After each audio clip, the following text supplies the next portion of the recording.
All right. It says I'm live.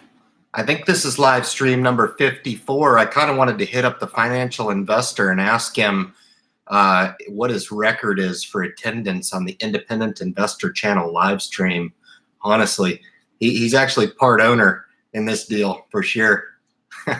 Special shout out to Brent, the financial investor, popping in as well on a Friday evening. I know he's got a family as well as I do, so I typically wait until things die down a little bit to come on and stoke up my most favorite topic, bringing folks together on an idea here with regard to investing. Obviously, a lot to talk about this evening. I do anticipate a pretty robust group in here tonight. I'm extremely fired up. I will talk about some of the things that I need to address with some of my loyal community members through the Independent Investor Channel. All great stuff. Channel progress is impressive, to say the least.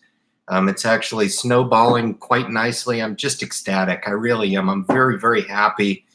Love engaging. Aside from a few bad apples that come in every now and then, I'm really excited about the growth, but I'm really excited about the level of loyalty, and I just can't thank you guys enough. I really can't. It really means a lot to me. You guys know I come in onto YouTube and I kind of put myself out there a little bit, and I don't need to do that.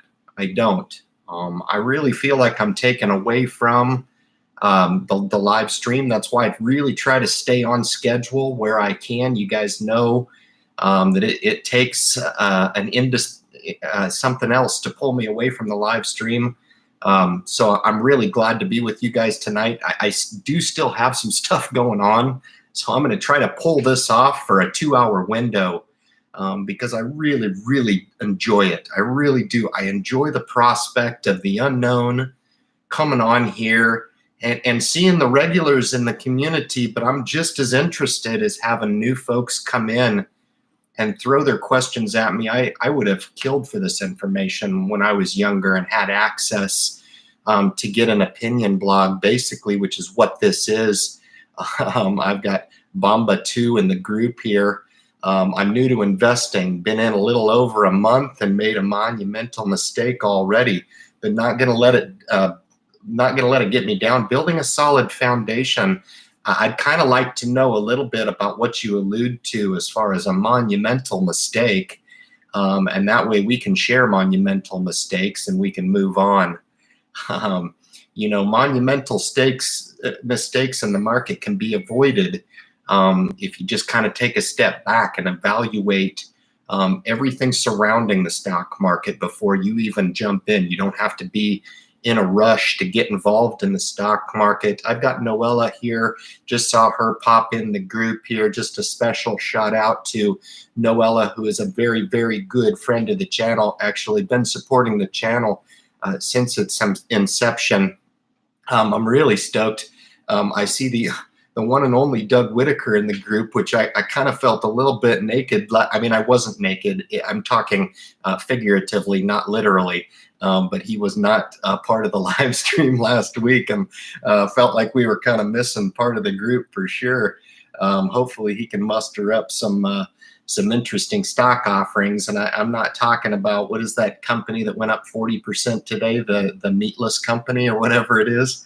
Kind of interesting to watch the action. Obviously, lots of different ways to succeed in the stock market over the last week, over the last 4 days. S&P 500 today, June 7th, up 1% today at the conclusion of the market, but we took a 1,000-point swing, obviously, in the Dow Jones Industrial Average. I will talk a little bit about my temperance in the stock market, and you guys can feel however you want to feel. I know for you guys that have been following me a long time, you guys can start to anticipate my reaction on YouTube to come on and give one from a responsible perspective, in that I'm not going to come on here and start to jump up and down and start to pose as if I did something special in the stock market because the market went up and I made some money.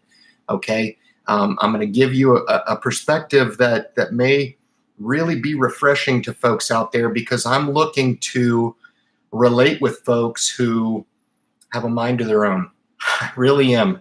Okay. Now, I can be slightly entertaining, but I try to keep it curtailed a little bit, again, because I really feel like there is a potential to weaponize the channel a little bit and just come on and just feed into the emotion that can be generated in the stock market. And I'm going to tell you guys right up front, I have a new investor in the group here who hopefully is able to share what I asked. So there it is, the BYND, I got it.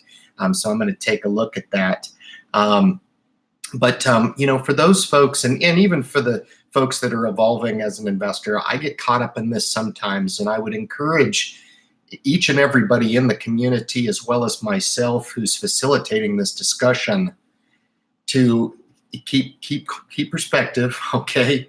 Don't get over your skis here, because I still take the same perspective that I've taken on this stock market for the last, really for the most of the history of the channel, when I've been observing the stock market, how it's been acting, and I don't trust it. Okay. Now, I've never really trusted the stock market. However, I think we've got a real potential here to trap a lot of investors. I really do. Somebody says I rock.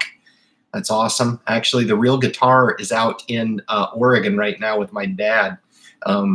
Golffish is in the group. He can attest to this. It's a 66 SG. So anybody who knows guitars knows what a Gibson SG is. If you ever, well, see, I'm old school, so if you guys are too young to understand who the Doors were, I apologize. But George Harrison of the Beatles did play an SG as well, as well as a bunch of other famous rock and roll stars when music was actually music. So I would rock if I had that guitar, but I actually have all my cheap guitars with me, actually. But I really appreciate that. Thank you. It helps support the channel. I really do. But back to the discussion a little bit, we owe it to those folks to kind of keep your emotions in check. Okay. One of two things are going to happen in the market. If you end up getting involved, and you end up getting involved with a strong plan, and you put the odds on your side by deploying some of the strategies that we talk about, okay, not necessarily the products, okay? I'm going to give you guys a little bit of insight on my product discussion a little bit, and I really want to help investors understand awareness to products, but I really want to draw a very, very distinct line between talking about product awareness and not having viewers and subscribers in the independent investor channel misconstrue the information that I put across through the channel into taking and blindly deploying information that I talk about, especially along the product side. Okay, I mentioned Vanguard products through the history of the channel. I've mentioned single stock, okay, but it has to stop and end with just that, okay? As I'm not a financial advisor, you guys need to understand, of course, to do your own research. Whenever you're looking to deploy and make those decisions and take that kind of last step, I can really help you along the fundamental side, the preparation side, before you take that last step. But I would only ask that your verbal acknowledgement with me and your verbal acceptance of coming on and taking for yourself this information and making it a success for yourself is that you do understand your obligation as an individual investor to do your own research, okay? Please don't take what I have. It only takes one person to misconstrue information and say, you know what, Ryan told me to do this. And that's absolutely, I'm not at liberty to do, nor am I allowed to do that, okay? The disclaimer's on the bottom of every one of my videos. Now, with that said, I don't think that a lot of the importance in the stock market revolves around picking the perfect mix of or basket of stocks, okay? I don't think that's where a lot of the success lies. I don't.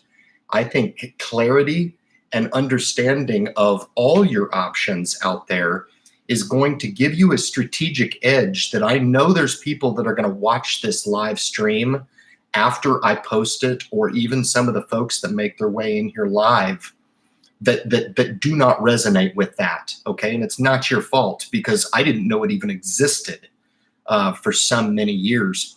But I just want to make sure that I'm being fair and transparent with the fact that I really do try to acknowledge the fact that this is a YouTube channel, but I'm also trying to define a landscape here, okay? You guys have noticed that this channel hasn't grown as fast as other channels, okay? I'm not one of those charismatic folks that get onto YouTube and I'm gonna jump up and down, okay? I'm pretty good at coming onto YouTube and just acting like myself, which is, I think, a lot of the reason why a lot of folks like to tune in and engage on a Friday evening with me, because it's as if they're, you know, talking finances over a backyard barbecue. And quite frankly, that's really the normalization that I want to see with the topic of finances. And I don't think we're there. I really don't. I think it's misconstrued a lot of the times. The status quo is that money is one of those things that's really faux pas. You just don't talk about it. It's one of those things that most people are uncomfortable with talking. And I've never really resonated with that. I've never really related with that line of thought. I don't, because there's so many people out there that really want to know more about the topic. But where do you start? You know, the landscaping is just confusing is all get out. And most of us who do things like me, where I'm at kind of a little bit more of a pinnacle of my understanding about finances, are where we are because we've worked through so many different mistakes. It wasn't as if we were bestowed upon this great level of knowledge, you know. I'm just kind of an average everyday guy, not to take Dave's average Joe investing, but I really am just an average everyday fella. And I take that perspective in my delivery when I talk to people who are also everyday, hardworking folks, all right, struggling to maybe get by a little bit, rubbing some pennies together to make ends meet, and maybe looking to put a little bit of strategic edge in their life. And that's where we tend to put, and that's where I will continue to put the majority of the focus, because if we start to pigeonhole the message into just talking about the products, and I know I do the 3 stocks a month, I do that stuff, and that's fine. Those are fun videos to do for entertainment purposes only, and I'll continue to do that because they're fun, and it just draws a little bit of awareness to what's available out there. If we can talk about stocks, I knew about Apple Computers and Home Depot and Costco, but it's amazing to me how many people out there don't really look at those businesses as being a potential viable investment opportunity, okay? And once we start to bridge the gap between that awareness and understanding, you'll really start to take on a different perspective about looking things through a different lens. You really will. And it'll help you relate and connect with different stocks. I got Jared Odell in the group here, just awesome. I've got Ernest, two of the smartest guys that I've had the pleasure of knowing in the community. I'm humbled by you guys coming on here.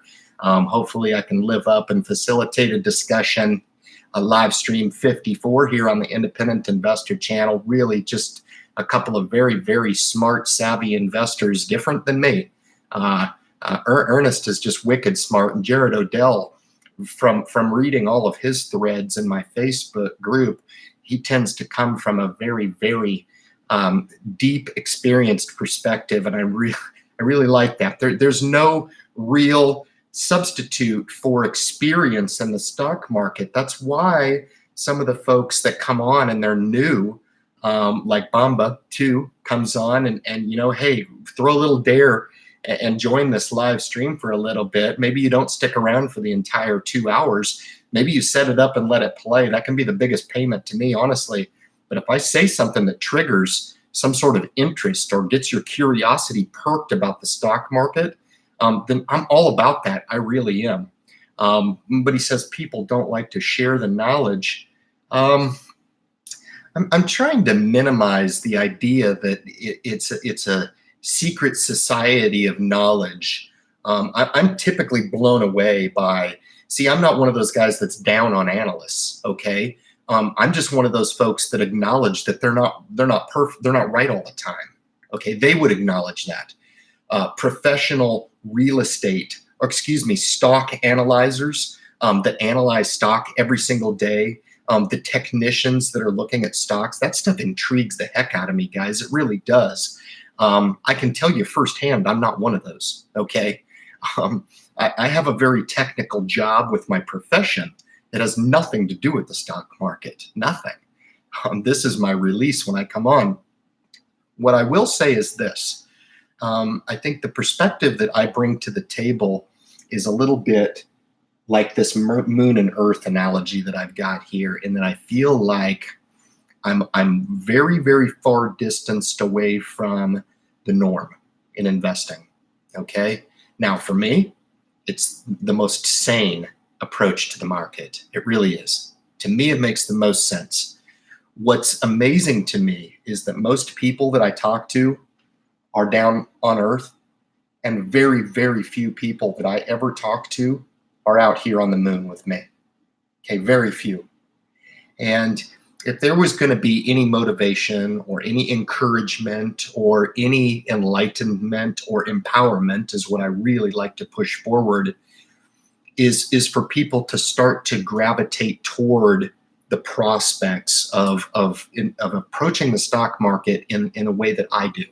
Okay, and that's a lot of the way that I get around the whole, misconstruing information direct to customer, instead of just explaining how it is I approach the stock market. Because here's the thing, my results are undeniable. Okay, I sometimes have to pinch myself a little bit, and it allows me to look at my own portfolio sometimes and go, man, is it growing the way that I expect it to grow? I'd like it to be bigger, but am I on track? Am I being fair with my program, the amount of safety that I want to build into the stock market? And this is why I think a lot of people can relate to this, because a lot of people can say, geez Louise, Ryan's offer a testimonial to say, look, he's got a large chunk of his capital on the side right now. Why does he do that? You're contrary to traditional ways of investing and thinking in the stock market, is that your money always has to be working for you. And I contend that, yes, the money that you've earmarked for investing and the potential for that money to fluctuate in value certainly can be put to work in 100% capacity, but that doesn't mean that you can't earmark other forms of money. I've done videos on this stuff. It's in my catalog of stuff, again, that nobody ever watches. and I talk about the different forms of money, right? Where a lot of people look at their money as just being an inflow via paycheck and an outflow via bills, okay? When I look at money, I see as many different forms of that money as I possibly can, whether it be a bond portfolio, whether it be a dividend portfolio, whether it be a potential growth portfolio, whether or not it be a sector spider portfolio, whether or not it be a precious metals, whether or not it be a potential real estate opportunity, whether or not it be a safety buffer, sleep easy money, emergency cash, right? Deductibles for healthcare for the children and security for the family, right? Start to think about your money in different forms. And the very simple test that I offer to investors that come on is run the wallet test. I don't have mine with me, but if I grabbed my wallet and I opened it up, I can guarantee that there's no cash. Guaranteed. None. I just don't see a lot of value in it. As a matter of fact, the only time that I find value in having cash is the obvious times, right? When I may be traveling, but other than that, I go months on end without cash. No need for it. It's a form of money that I just don't I don't buy into this perspective. It's funny, you know, every now and then you'll see folks pull out their wallet and they've got hundreds and hundreds and hundreds of dollars in there. And it's like, wow, they must be kind of putting a lot of value in that particular form of money. And it's kind of an old school mentality. I'm kind of old school myself, but that's one of those forms of money that I just haven't been able to really relate with. I'd rather have it in a stock, a savings account, or I'd rather have it earmarked somewhat where else, you know, in that particular form that I transform those dollars into.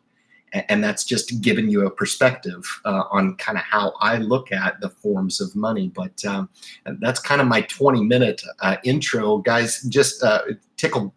It's a really good group in here tonight. So I'm really fired up. It's kind of what gives me a lot of energy to facilitate this discussion week in and week out. If we focus less on the product and we focus more on the awareness piece to financial literacy, the topic is infinite.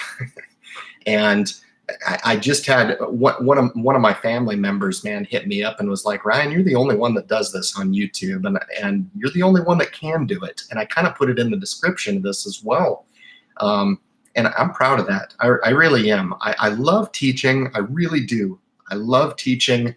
But it's not just about the teaching.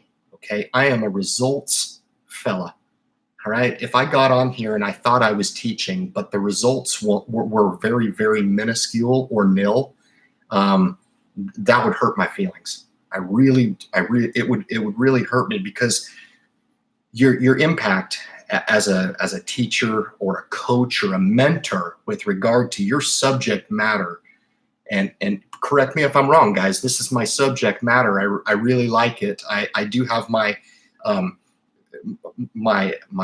drawbacks or deficiencies when it comes to investing, and that's why I've got Ernest and Jared and those guys that you know, we can kind of take some of these complex topics and put them together in a think tank. And that's what's the beautiful thing about this, is we can bring our ideas together and we can throw them out there. Now, some of the principles are very simple. Some of them are a little bit unique, okay?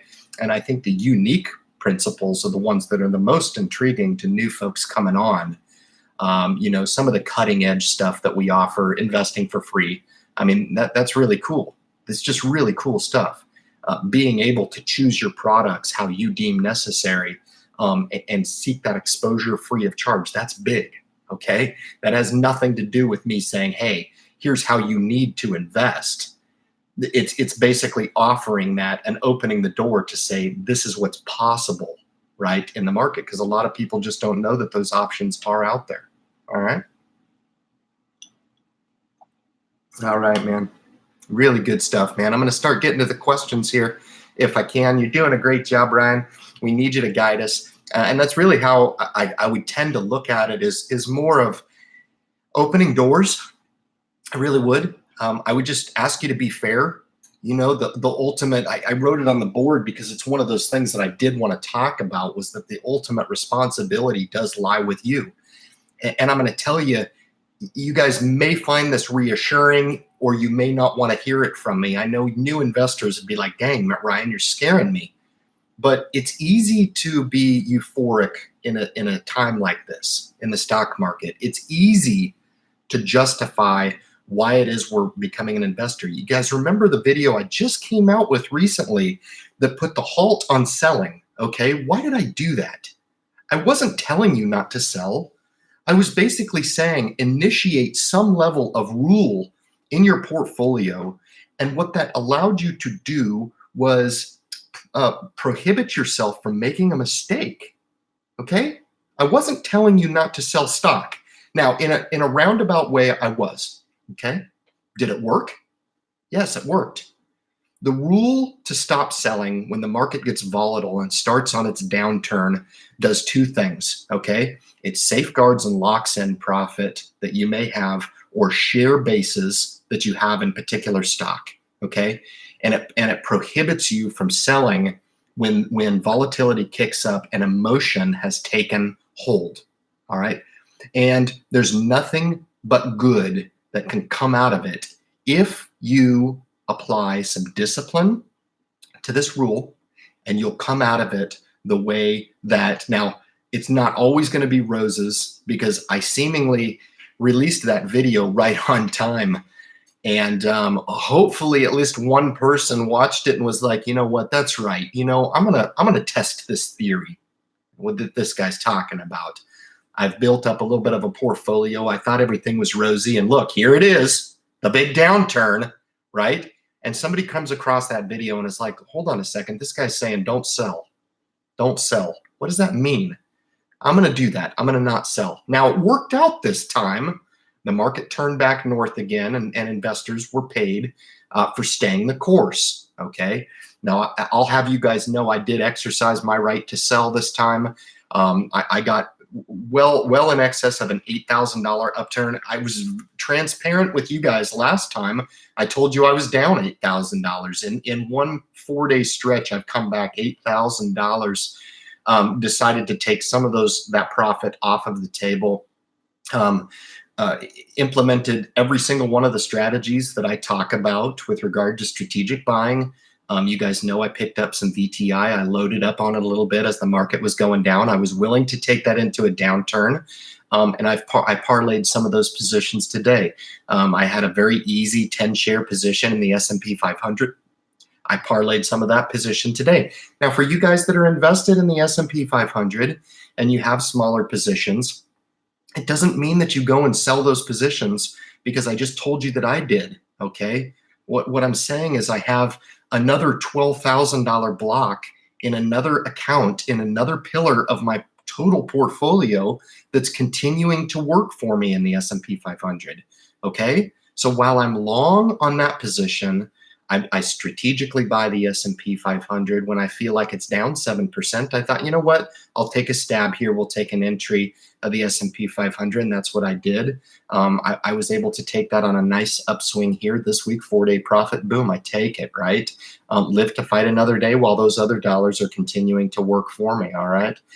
So I got Joe here. Joe says he bought 4 shares of Amazon. I think Amazon is phenomenal. I don't own it right here. I'd really like to own Amazon with my other, I know Booking Holdings had a phenomenal day on either Tuesday or Wednesday, went up $100 a share. One of my favorite growth stocks out there right now. So parlay that position. It's probably one of my words I make up, actually. What does it mean to parlay that position? It means that I sell it. So I get talking so fast, I make up my own language. So I do apologize for that. It just means that I sell that. Okay, I sell the position. That's probably what I'm talking about with my, hey, you're welcome. Anytime I say something on the cuff, man, make sure and stop me, and I'll try to define my terms. If you put aside $1,000 a month toward investing, could splitting it 3 different ways work, or 1 chunk per month? I tell you, I really like that line of thinking, because you're thinking about the strategy and you're thinking about the dollar amount. You're not necessarily talking about the products, okay? $1,000 a month is a phenomenal monthly contribution, okay? I would consider looking at a prospect of that's a pretty aggressive approach. Now, if you're gonna do an aggressive approach like that and you have the means to do so, go ahead and do it, but don't do it right here, okay? Scale in some position. What I mean by that, by scale, is to take, a couple hundred of that and start building a position in the market, okay? And then it allows you to have a little bit of skin in the game, and it also allows you to get a true taste of where the market is. Now, you benefit from a continued appreciation in the market, and you also will benefit immensely if it does end up retracting back and pulling back big time. You're going to have that money on the side to go ahead and make a little bit more of an aggressive move, so that $200 a month of funding can move up, right? As the market corrects, it's down 10%, go ahead and increase it to 400. The market goes down 20%, go ahead and increase that to 500 or 600. You see how that works? You get a little bit more aggressive when everybody stops buying. Okay, and that's what it's going to be. And I sit here and I talk about it, and it sounds really elegant and it sounds really easy to do. It's not. Okay, when the market starts to go down, This market threw everybody off. Last Friday, everybody was 100% certain we were going into a recession. Monday, we were even more sure that we were entering into a recession. And what happens over the last 4 days? Boom, up 1,000, okay? Up 1,000 points in the market. So you have to just be really, really careful about really adding a ton of money here in excess, okay? Don't be in such a rush, okay? It sounds like you're young. It sounds like you've got the world as your oyster, okay? The hardest thing you can possibly have at your age, and I don't want to impugn your age, but when I was your age, if you're in your early 20s, I did not have the mental capacity to invest in the stock market then the way that I do now. Okay, I wish I did. And that's a lot of reason why I give this gift away on YouTube, is for folks like you who come on here and you're like, wow, that makes really good sense. I've got the money, but what am I in such a rush for? What's the condition of my savings account? Should I start to build that up? Maybe I can make a goal of having, you know, $2,500 invested in the market and have $10,000 in my savings account by the year's end, right? At that particular funding schedule, you could almost do that. So you can set those short-term goals up, and if they make sense to you, then they're right. You don't need me to tell you what to do, or, hey, that sounds good. If it makes sense to you and you can make that happen, okay, that's going to be the only measure of success that I put out there in front of you, is that you make a goal that you can actually succeed at, okay? We are achieving results. We're always going after results as an investor, all right? I wouldn't say any channel creates suck. They are covering their investments path. They learn and improve over time, and it's publicly shown so that others learn from their mistakes. And that's very true. It's very true. And that's really the mark that I put on the channel. Excuse me. You know, when I talk about that there's no emotion in investing, it seems to be that's what kind of sells over YouTube, is the charisma and, you know, the lack of interest in coming on and learning about a topic or an awareness, etc. So but I do want to try to eliminate that. If you guys come on here and you're checking and you're watching my demeanor, I'm fine. It's done this hundreds of times for me in the market, so I can't really be surprised. I'm happy about it, I guess. I'm a little more happy now than if I was down another 8 grand, I guess. I was prepared either way. Good chunk of cash on the side. I'm really enjoying my Vanguard products that I have that have diversified me. I've taken smaller positions, nothing huge, nothing crazy. I was talking to one of the community members. I think Bob was one that mentioned to me how well the Vanguard's real estate sector ETF is doing. It really is. It's a nice way of seeking some real estate exposure. You guys know that I've invested in that's done quite well this week, so I'm happy about that. That's the VNQ from Vanguard. You guys can certainly go on and research that. It's interesting to see what type of holdings are made up in each of these sector ETFs, and VNQ is actually one of my favorites, one that I invest in myself. So pretty cool stuff. Yep, VNQ. Adam's got it dialed in, man. But yeah, I think Amazon is a good investment. I'm just really trying to stay away from a lot of growth stuff right here. My instincts are just, they could be wrong, certainly, but it's worth throwing out there for discussion. And I'm not thinking now's the time to really just jump into this market with both feet. Okay, I'm really just kind of being careful. And I'm fine with the money that I have invested and working for me. That's totally fine. But that's just my perspective on this particular market. I'm just not looking at it, and I'm not. My fear is that a lot of people are looking at it and saying, "Wow, everybody's getting rich in the stock market," and you know, jumping in. I've got RPN07. Who dropped it interesting. I want a dollar cost average to 300,000. you could do that. There's a lot of strategic ways that you could split up over $250,000 in the market. It's certainly look to expand your total portfolio. Okay, that's some serious money. Okay, and I'm not really certain. Depend on your age and your risk tolerance to the market, and especially your long-term horizon.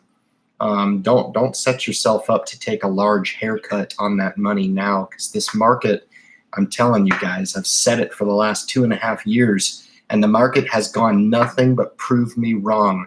But one of these days it's going to prove me right, and it's going to prove to people that it doesn't just go up every day. It does, in fact, go down. And when it does, it's violent and it's fast. And there's nothing you're going to be able to do about it unless it's panic sell or calmly hold. Those are going to be your two options. That's it. But if you want a dollar cost average 300,000, it would really kind of depend on how much you're making as well per year.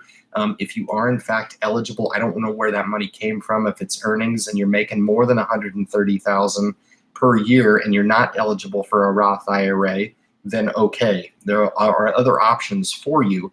But if you are indeed in a position to tax protect some of that money, I would certainly look at the prospects of doing just that. You know, you're lucky. I mean, that's a good amount of money. It doesn't make you who you are. Be smart about it. Okay. You have a responsibility. You have a responsibility to yourself to do the right thing. So make sure that you're really researching all your options. Don't get in a rush. This market is not giving you any type of opportunity just to jump in and go full throttle at it. I think this market needs to be handled very, very carefully. Okay.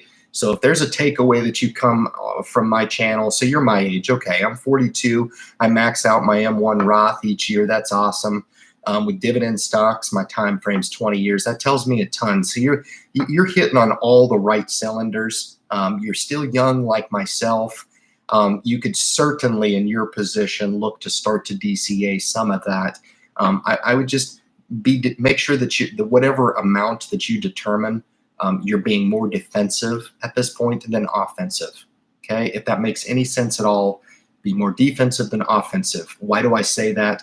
It's just the current state of the stock market that kind of drives that type of discussion topic when you're looking to introduce new capital into the market with where the market is now. That's just my pulse on it.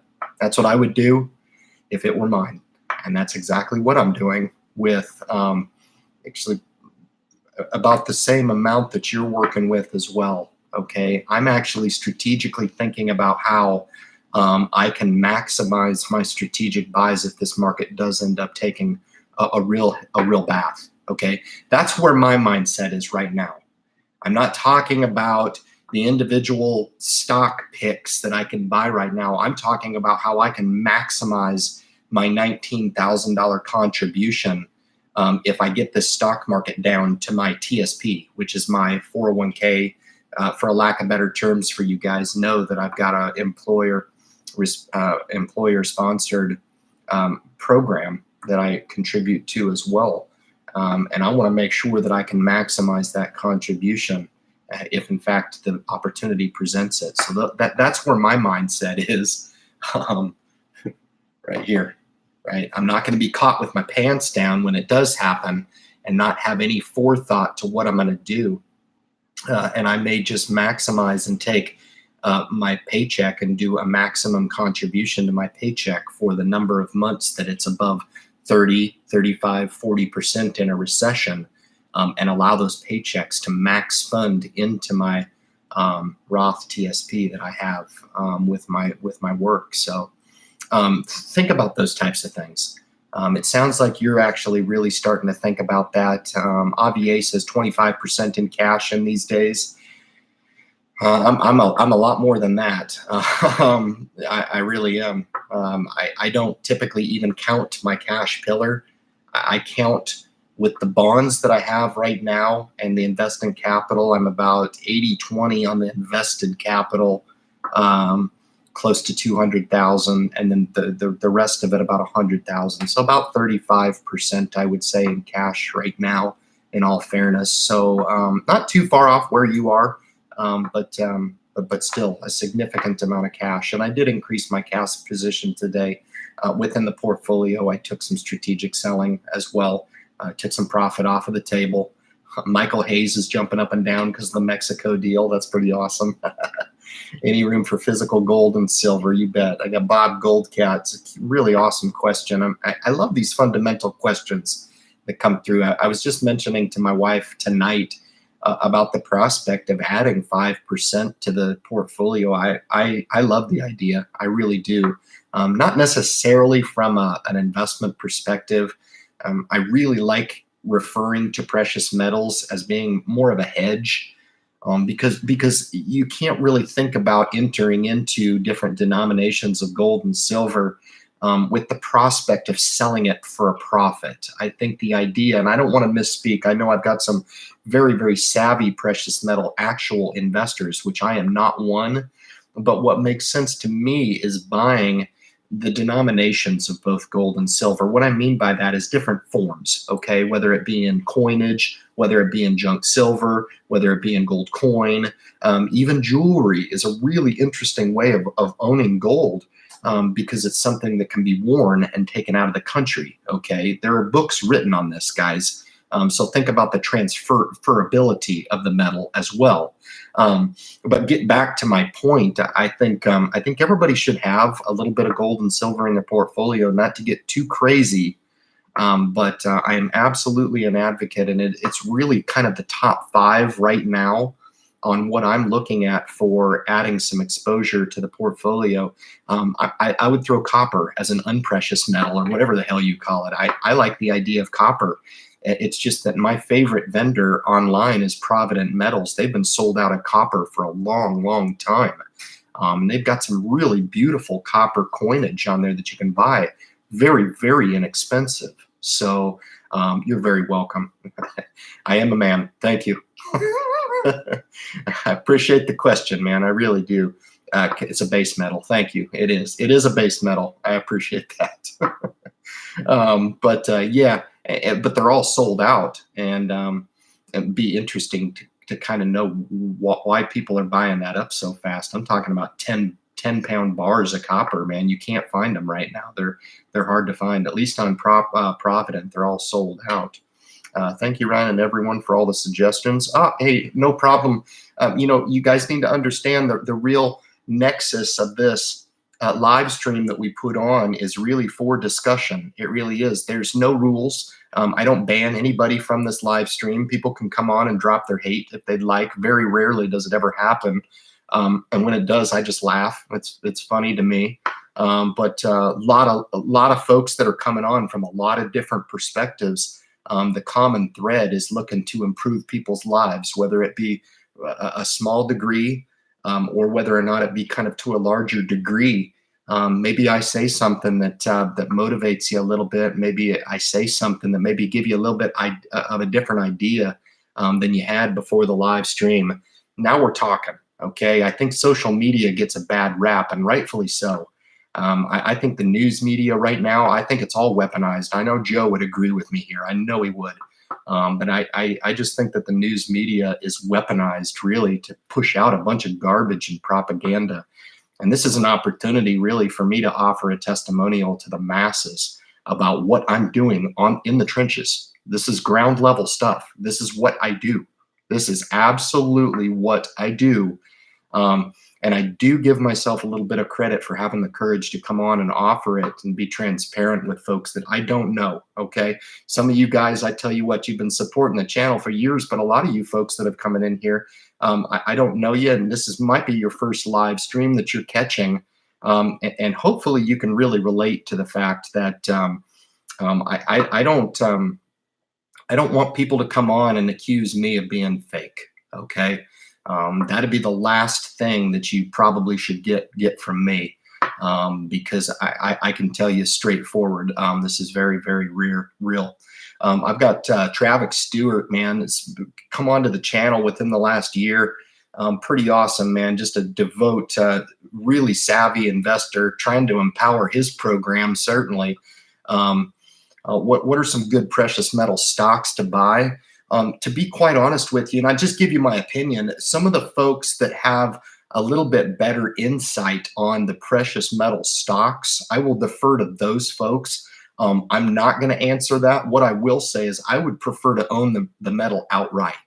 Okay, because when I talk about a hedge against a catastrophic downturn, I'm talking about the potential of maybe using that as currency. Okay, that's why I talk about the different denominations. If I can own junk silver, a quarter, that's worth $2.25 or whatever it is from 1962, that's got some real value, that's why you own that. Okay, we moved off of the gold standard in 1972. So what's upholding the value of the dollar right now, guys? Faith. Okay, it's faith. And that's not quite good enough for me. That's why it's one of the top things that I'm thinking about with regard to diversifying my assets. I really wish I did own more real estate. I really do, because there will always be a tangible benefit. Now, you want to get into a deep dive discussion with me about real estate? How about some real estate with some water?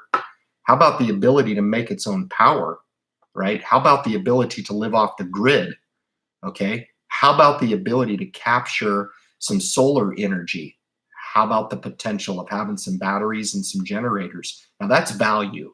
Okay. The ability to grow and produce your own food. Okay. Now that's value. All right. So when we talk about, acquiring or putting dollars to work to acquire more of the almighty dollar, okay, that's a fairly shallow way of thinking about real wealth, because I know folks in this group who just with their knowledge alone are wealthy. Okay. And it doesn't have a whole lot to do with the dollars and cents that are either in their wallet or not. Okay. That was pretty cool what I just said, if you guys heard me. That was a pretty deep perspective. I don't mean to get deep on you guys on a live stream of YouTube, but I do honestly feel that way. I just think there's a lot more that goes into real wealth. Okay. But in respect to your question there, I really would like to own the physical metal in a lot of different forms. Okay. Like some large chunks of bar.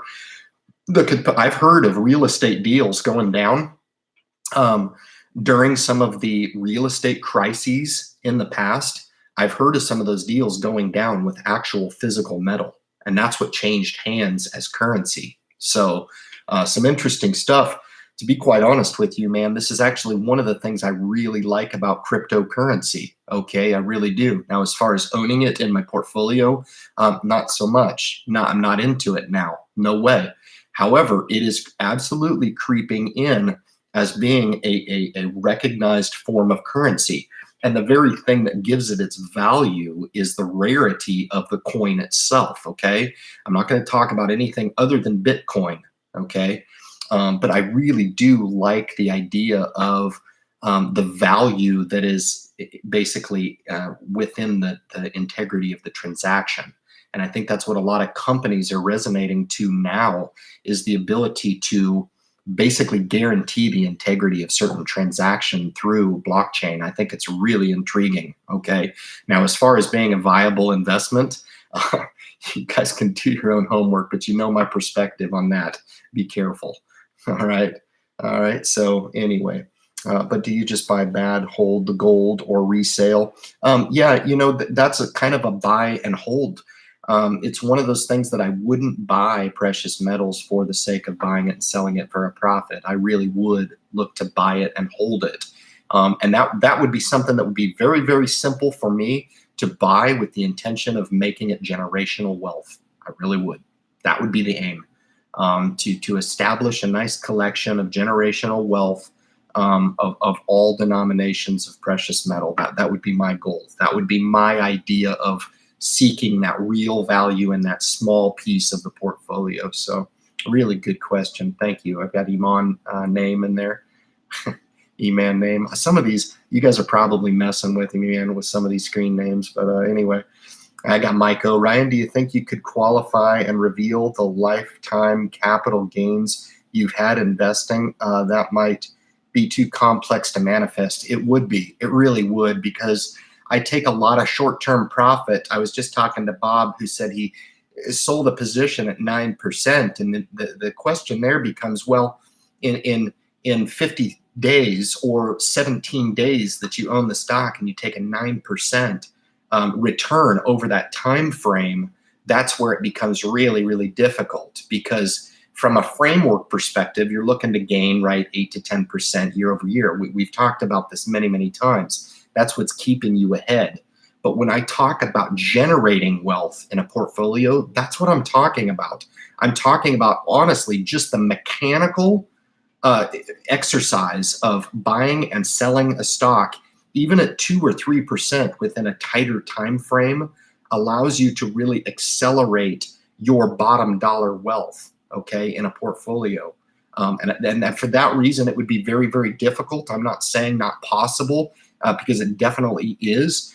It would be one of those projects that I swear there's probably one person and one person alone that I would refer to for that project.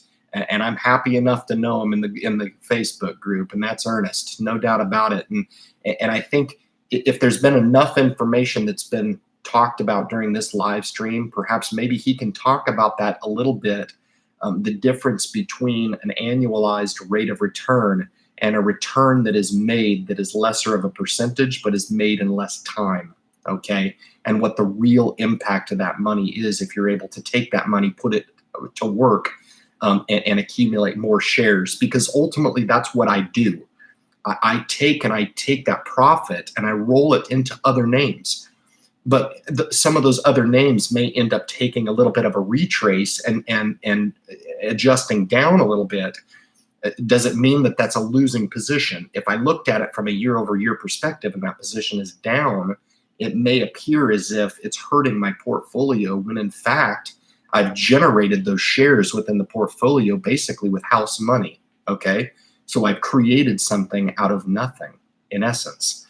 But to your question, it would be very, very interesting to understand how much I've actually contributed to the market. I can tell you right now, it isn't no 200 grand. I can tell you that much right now. Guys, I'm not a wealthy person, okay?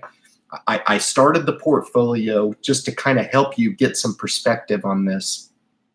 The Roth IRAs, I started my career less than 14 years ago, okay? Less than 14 years ago, I started the 2 accounts because I got my life together. I got a job that I just absolutely love. I absolutely love my profession. I wouldn't trade it for anything. But what I did is I did myself the biggest favor. And you guys know, just bear with me for the folks that have heard this. I sold my first car when I was actually a non-rate in the military. Okay, I sold my first car, made $3,000, split the difference, $1,500. I took that $1,500 and split it into the account for me and my I was newly married. Okay, so I split that account, $1,500. Now, over that same time frame, if you guys wanted to do the rule of 72 and determine maybe potentially where that money could have been with a rate of return, that's what I could do, is go back and say, where should I be and where am I now? But you guys can be the judge of that. The first account just clicked over $90,000 today, this week. The other account just crept over $83,000. Okay, so just to give you kind of an idea of the power of investing, and I talk about this all the time when I'm talking about short-term validation in my accounts, and I look at it, I'm like, how the hell did I do that? How did I do that? You know? And a lot of it is really just a accumulation of a lot of wins, wins, and a few losses, okay? You're not going to get involved in the stock market and come out unscathed. Don't think for a second that's going to happen. Don't think for a second that and good on me for saying that, because new investors, that's what you need to hear, okay? New investors probably just heard what I said and said, wow, he's got 100 grand in 2 accounts. That's what you heard. What you didn't hear is the reality of entering into a Kraft Heinz food, you know, with all intention of thinking that I was doing the right thing. Entering into a General Electric, right? at $18 a share, thinking I was going to get it on a great downturn, but unfortunately happened to take it all the way into deep water at $5 a share. Okay. And I'm still holding those shares. Those are the types of things that I like to be transparent with you guys on from a testimonial perspective, to say, don't do this, instead of getting caught up in recommending that people do certain things. I would rather say, expect this. Don't be surprised by success, but don't be surprised by hiccups either. Okay. And I really think that that's very, very fair to acknowledge. That's a really, really good question. I've thought about it myself. I don't really dwell on that too much, because I am where I am.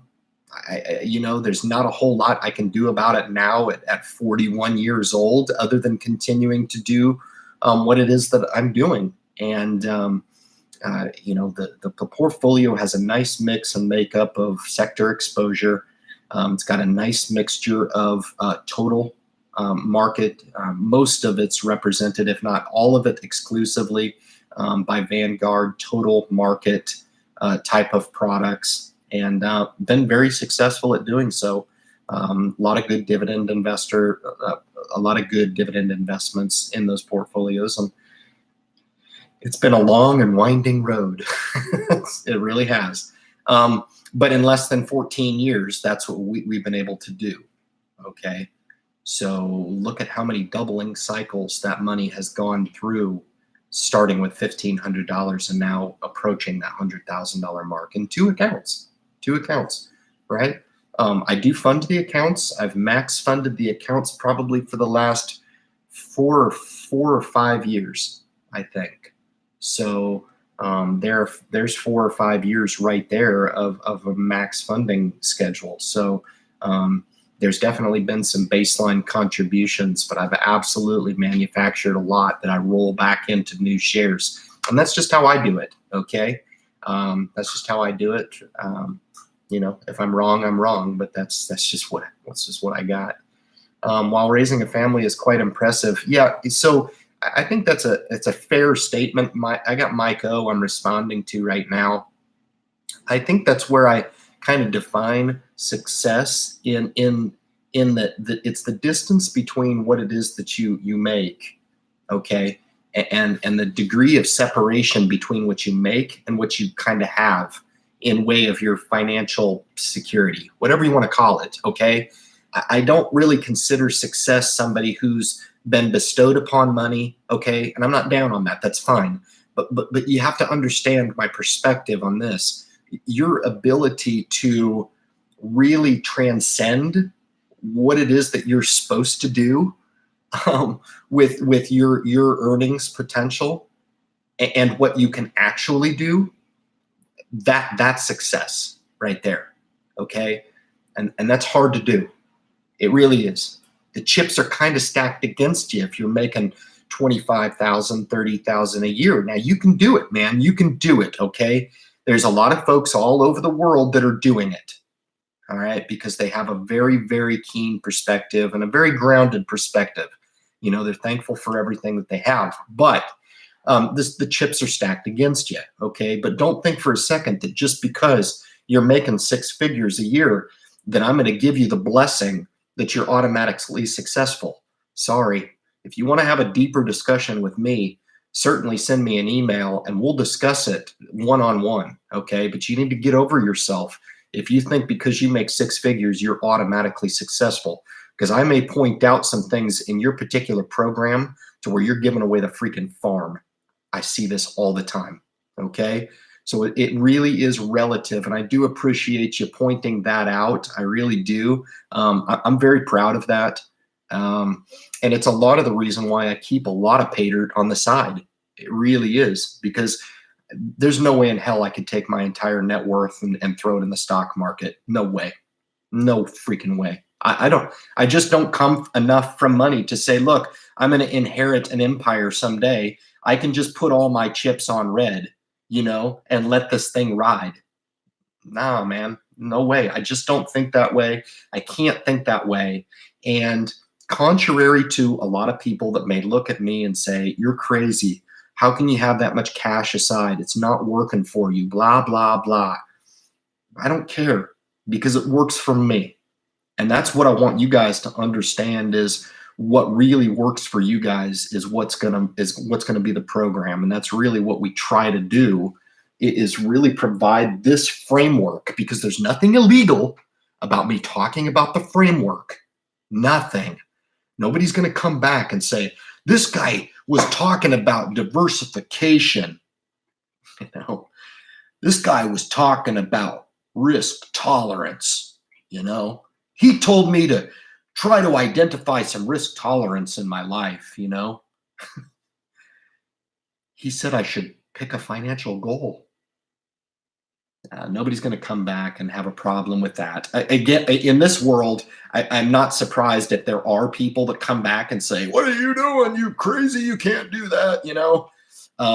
So we are taking a little bit of strategic risk a little bit, but at the same time, people need to hear this information because a lot of people don't really understand the three things that I just mentioned. All right. And we're going to continue to further the dialogue until people really start to talk this lingo and really start to get this stuff, at least from a framework perspective, and start to build that framework for themselves and getting it to work for themselves, man. I see a thing here, Bob Goldcat. I've lost some on Halliburton.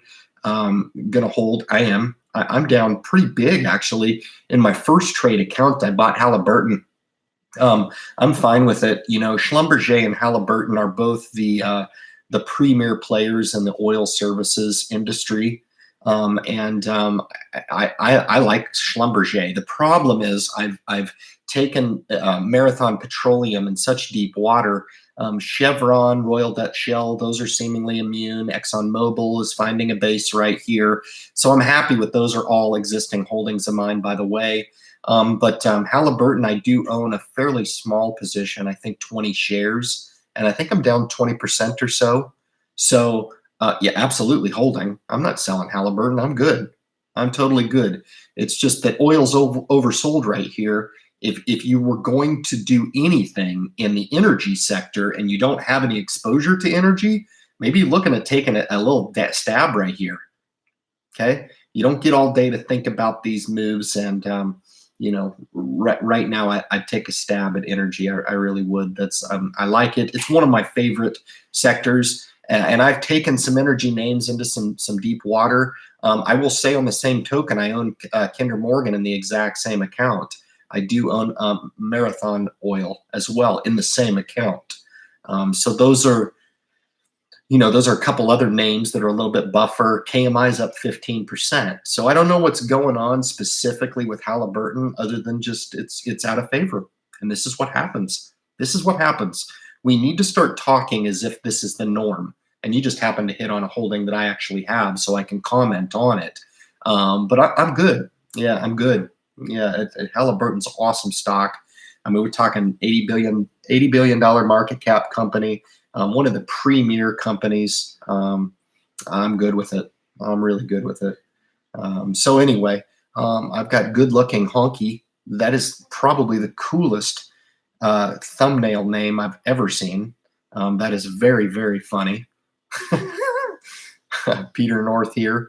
Old porn star. I make about 7 figs. That's awesome. Congratulations. Again, it's relative to what it is you think is successful. I just kind of gave you my rundown of living off the grid, maybe somewhere in the interior of Alaska, maybe. I don't know. I could do it. A lot of people couldn't do it, but it's relative. It really is. Just be careful. I think the people that typically are the most frugal, I think, with money, that have kind of gone through the trenches a little bit, have gone through the wealth accumulation stage, probably has a little bit more appreciation for the power of the dollar and potentially what it means to actually earn those dollars. So I wouldn't have traded Wasilla, he says. Yeah, well, you guys know I've been all over Alaska, man. So been all the way from the Bering all the way down. So it's a cool place, really cool. But add to Halliburton or Schlumberger. Yeah, I mean, if you're interested in the services sector, those are a little bit different than just outright going out and buying Chevron, but Chevron's performed quite well. So is Royal Dutch Shell, ExxonMobil, and Marathon Petroleum right here is extremely oversold. So it's just very out of favor, and it'll turn back. We'll do a video about it someday, talking about how deep a water I took this in. I mean, the sharks are circling, but we'll see. He says Seward is my retirement. We pulled into Seward one time, I think. I can't remember. We dip into those little towns. I don't think it was Seward. It was another little town up there in southeast Alaska. But saw some pretty cool stuff as a young man. But can you see Russia? No, I never went out that far. I went out as far as Togiak. So for you guys with a map, you can check Togiak. So if you go from, this is the Bering Sea, and this is Bristol Bay. This is Bristol Bay. You go on the upper side, and there's Togiak right there. And if you keep going, there's Russia. So for you guys out there, so it was Homer. It was. I can't believe Michael Raver just helped me out with that. It was Homer. I walked up the dock, walked down. That was my only time there, but that's funny.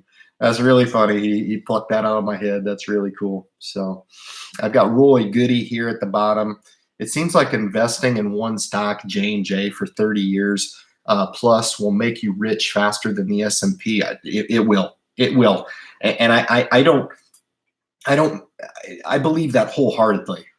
I really do. I think single stock ownership, if you look at the 5-year return on any of those good blue chips, just a 5-year section, multiple hundreds of years. Look at, multiple hundreds of % of rates of return. So drastically outpacing. And it's very hard to find one of those big blue chips. Look at Visa. Take a look at the outperformance of Visa when compared to the S&P 500. It's impressive. But what really impresses me is if you look at those big blue chips on a day-to-day basis, you're going to find that you're going to look at Disney and you're going to be like, man, it never moves. It never moves. What you're missing is the little bit of capital appreciation that you do get, but you're also missing the dividends, okay? And assuming that those dividends are reinvested, which is really the catalyst for true wealth accumulation, okay? When I'm talking about taking profits off of a name, I still have my base position still working. Very, very important. But I do really like that comment. I really do. There's a lot of smart there to be had. But here's the thing. Owning the S&P 500 requires less risk tolerance. It is still risky. It is still an asset product, okay? It's an asset-rich product. But it's easier to have more of a tolerance or an acceptance of volatility when you own the S&P 500, as opposed to what some single stock volatility can deliver. It can be very violent. Okay, and J&J is not immune. You'll find that there's no stock immune to a violent downturn, and you can find yourself down 20-30% in a single stock, and then you're like, wow. Am I doing the right thing? You start kind of second guessing why you're doing it. But if it doesn't turn into an Enron ever when reinvesting dividends in both, it's risky though. If you're going to take some risk, you're going to do it with some of those names. And that's why I try to tend to not overexpose in any one particular position. I run the reports to let me know the percentage when compared to my total overall portfolio.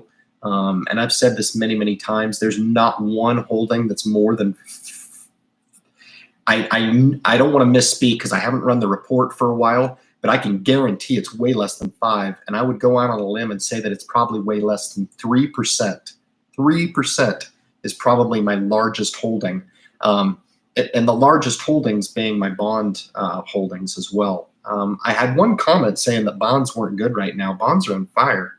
I'm not really sure if I understand that. I'm actually thinking about taking profits here in my bond portfolio, man. They've gone up for the last 3 months nonstop. They go up every single day. Now they don't go up as violently as stock. They also don't go down as violently either. So they just behave differently. That's for sure. Hey, money's money. Remember what this game is all about, guys. If I could wave a magic wand for each and every one of you guys and let you know, hey, you need to look at doing this. It'll make you money. That just doesn't exist. And I want to try to exploit every option I can possibly get to improve my chances of accumulating my net worth. And with regard to bond, I don't necessarily own it for capital appreciation. I own it for capital preservation, and it works as a counterbalance or a buffer to the existing single stock that I do take on, right? So holistically, it can make sense. But I wish I could find that comment again. I like the comment. I appreciate it. I'm not down on it at all. I just am kind of wondering where that's coming from with regard to bonds, because they've been absolutely on a freaking tear. Surprising, because I've never been a real bond investor, but right now I've got 23% of the portfolio in bonds, and I'm happy. I'm up in every single Vanguard ETF that I own. I'm up in every single one of them. I own nine or 10 of them. I own almost all of them, whether it be on the corporate side or the U.S. Treasury side. So pretty impressive. I'm happy. If I can make money any way, I'll do it. And I've done it in a relatively safe manner. You know, the risk tolerance to own bonds is actually fairly simple. You know, you don't have to have a very high risk tolerance to justify owning a small allocation in bonds. And the ETFs make it very, very simple to own through Vanguard. Very simple. I've enjoyed owning the product. So anyway. Hey, Ryan, can you explain what the stock market is? I know he hit me up with an email. I get really inundated with emails a lot of the time. And I do apologize for not getting back. There's been a few folks that I just can't. I typically try to pick where I can and respond to who I can, but I don't respond to everybody. And what the stock market is basically is partial ownership in a company. And it's the same idea around the world, okay? I just typically like to, I really like to invest in US-centric stocks, okay? So for example, a company like Apple, for example, will have X number of shares outstanding, that of which you can find in the details. If you go to the New York Stock Exchange website, you're gonna see all the listing of stock there, okay? So basically a publicly traded company is just that. It's an offering of shares to the public to be bought and sold on the public auction, okay, basically. I hate to use the word auction because it's a lot more formal than that, and it's very, very highly regulated. So to give folks the opportunity to own, as small as it may be, a piece of Apple Computers or a piece of JP Morgan Chase or a piece of Bank of America, whatever it may be, is really an awesome thing. And that's typically why I gravitate away from a lot of foreign stocks. I kind of learned my lesson a little bit with investing in China. Those equities just act a lot different than they do here. And I'm not saying our system is perfect. What I am saying is it's regulated enough to make me think that there's enough oversight to give me some level of comfort in knowing that my money is going toward the shares that I'm asking it to go toward, and I'm willing to take on that risk if I do end up doing that. What do they lose if they lose participants in the stock market? So you're talking about investor sentiment right there. Investor sentiment has a lot to do with whether or not people are feeling robust about the stock market and investing and pledging their dollars toward the stock market, and especially keeping their dollars in. I don't think there's a lot of optimism toward future right now. So I think there's a lot of in and out of the stock market right now, trying to generate some profit. I'm doing kind of the same thing, to be honest with you. I'll be going long the stock market when I feel it's opportune time to do so. Now, that doesn't mean that people who are starting investing can't go long the stock market. Again, it comes down to your time horizon.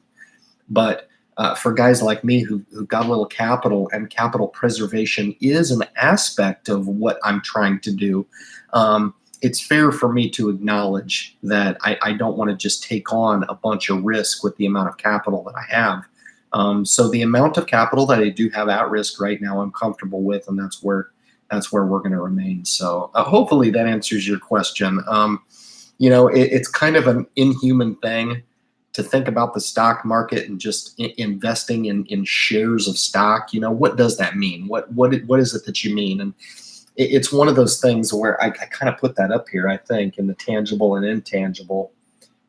Yeah, tangible and intangible. And it comes back to your question.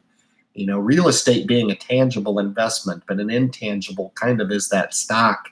And it's unnatural for a lot of people. And a lot of people know the importance of investing, but they're also not understanding of what actually they own. So they just put their money kind of to sleep and then just kind of hope that it works out okay when they come to retirement. Sometimes those folks can be some of the best investors, you know, that understanding that investing is something that everybody must do, but they're kind of they're hesitant to look at the prospects of or the ramifications of their decisions, you know. So they put it away and they're like, I'm not looking at it until I retire, you know. Sometimes those can be the best moves, to be honest with you, as they retire and they're like, wow, I'm so glad that Uncle Buck told me to do that some many moons ago, you know. So, but anyway, I like tons of grain in the Providence. Wow, just a ton of folks in here, guys. I'm obviously not going to get to every question, but for the next 45 minutes of the live stream, I'll try to stay on as long as I can to really try to address some of these guys. I got Aloha State of Mind, who's been a just phenomenal supporter of the channel. Do you only deploy on scary red days? The answer to that is yes, and that is absolutely what I consider strategic buying. Today, the thought of buying stock didn't even enter my mind, if that answers your question. I've been slowly, I sold a block of VTI. I sold, I think, 50 shares yesterday, a little premature, left about 35 bucks on the table today. I was okay with that because I was able to lock in about $280 profit. That's fine. So we roll that back in. It's in cash right now, but eventually that'll get rolled into new shares, man. $280. How long would it take me to earn via dividends, buying and holding VTI, right? Now, for you guys that are looking to accumulate wealth and you own VTI or VOO, that's awesome. That's great. You're just looking to accumulate wealth in that base. That's fine. I'm using that base in a little bit different manner because I still kept 35 shares. 35 shares is a pretty good position in the ETF. It's just shy of 6,000 bucks. Okay. But at the time I took the profit off, I had, 80, 81, 85, 87 shares. Okay. But yeah, as far as like buying, the only time I buy is on a red day, and the more down it is, on a down 100, maybe it's spotty. But if it's down 2, 3, 4, 500, you betcha. You guys want to know what I was doing last week when I put out the video of stop selling? I was buying. It's just not that hard, you know. I'm looking for bargains in the stock market. When everybody's in there selling, I'm looking to strategically add to my net worth. That's just my program. That's just what's worked for me. Not saying that it's guaranteed to work for you guys, but good grief, man, I can tell you what won't work. I can tell you what won't work, and you guys can fill in the gaps. Okay, what's not going to work is getting panicked out of the stock market every time it goes down. That's not going to work. All right. On a down 400 day, you better be buying. That's a demand from Mr. Joe. I've got Doug's in the group here. Always nice to walk away with a slice of pie. Yeah, man. And that's the thing. That's really some prudent advice. I really try to read between the lines when Doug Whitaker offers some advice, because I think he takes a little bit of philosophy that I take with the stock market as well, in that I'm not married to any one stock in my portfolio. As a matter of fact, I'm trying to take, massage, bake it, abuse it, and then eat it. And he's talking about pie. You can talk about whatever you want. If you want to talk about taking some icing off the cake, that's fine. I'm never, ever going to say, you sold the stock at the wrong time. If you take some profits and you're in the black, you're all right. I think you're fine. Yeah, I just, that's some really, really wise advice. Hopefully you guys heard that. Me repeat what Doug talked about there. Don't get in the habit of thinking that you can always outsmart the market. Okay. You guys that are looking to manufacture wealth, there's a lot of different strategic approaches to do it. Dollar cost averaging is just one of them. Okay. But don't get tunnel vision. Okay. How do you know how much is too much? That's the golden question. So what you're alluding to there is your risk tolerance. All right. And that's why people think it's cliche when I talk about sleep easy. All right. So let me give you an example. If you were 23 years old, and I wish I had your age, you probably left it up there. If you're 23, I'm at the bottom of the thread. If you just want to throw your age in there real quick, just throw it in there. If you're 23, 24, 25, something like that, you're 33, you're young. Okay. So you have an extremely long time horizon ahead of you. Okay. You're not 23. Okay. But you're 33. So you just acknowledge how much time horizon that you have. And you play a little bit of, I love to play the what if game. What if? All right, you have X amount of capital, and it doesn't even matter. Let's say, for the sake of example, it's $10,000, and you're looking at the stock market now, and you tune into this independent investor fella, right? And you're chatting it up on a live stream, and you're like, okay, I hear some of the things you're saying. I'm still confused. Okay, I've got $10,000. I'm not an investor, but I'd like to invest for my future. What you need to do is you need to identify for yourself the very, very few avenues out there that exist that allow you to invest in the stock market free of charge. Okay. That little piece of advice I am at liberty to give liberally. What I mean by that is there are a few accounts out there that are designated as self-directed accounts. Okay, now if you're hearing me out here, I'm going to give you my rant, but it'll change your life. Okay, self-directed account allows you to enjoy the preservation of wealth over time without being consumed by two factors. Number one, tax protection. A lot of people understand that a Roth IRA will allow you to contribute to a cap every single year. And at 33, that's about the age that I started my Roth. I started the self-directed account at around 33, but I had it a little bit prior to that, a few years back, right? It was about 14 years. I've had it total time, but not all that time has been self-directed, okay? So a lot of people know about the tax protection. What a lot of people don't understand is about the wealth preservation over your dollars, okay? Getting a self-directed account allows you to direct connect to the stock market and eliminate the middleman, all right? It allows yourself to put your dollars to work, and it allows those dollars to grow unobstructed going forward, okay? So your investment time horizon is, let's say, 30 years, okay?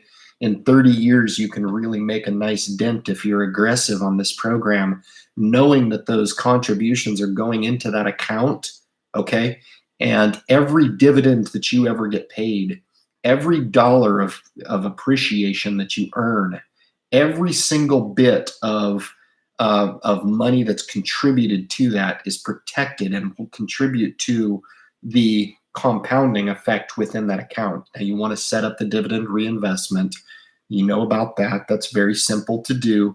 And you want to try to fund the account on somewhat of a schedule. You can strategically buy, which is a little bit more of an advanced technique that I talk about on the channel. It's very easy to do. You just buy more stock when it's down. But as a beginning investor, if you're looking to put that capital to work, you're able to invest in that portfolio free of charge. You're not having to pay for the entry and exit fees, the Thinkorswim, TD Ameritrade, the lady shooting the hoops at the free. You don't need any of that crap, okay? It's all propaganda, all of it. So if you heard what I said, to seek your exposure through a self-directed Roth IRA account with any of either the cutting edge smaller brokers, or you go ahead and even pay for some of those lower fees with some of the larger brokers, you can do that, because the least of what I'm concerned about is entry and exit fees, okay? I'm much more concerned with the designation over the account as opposed to a few dollars that you may spend on a passive program building up your account, okay? The next thing that I would encourage you to kind of look at are the prospects of your tolerance to the market, okay? So now you've got this account set up, and starting an account costs you no money, all right? So you can go start that account. If you have a spouse, you can even start two. That's what I did, okay? Set each one of them up on a funding schedule. I started with $25. The $25 will over time become irrelevant. It will be more about your ability to learn how to pay yourself first. That's the important part about starting with that $25, all right?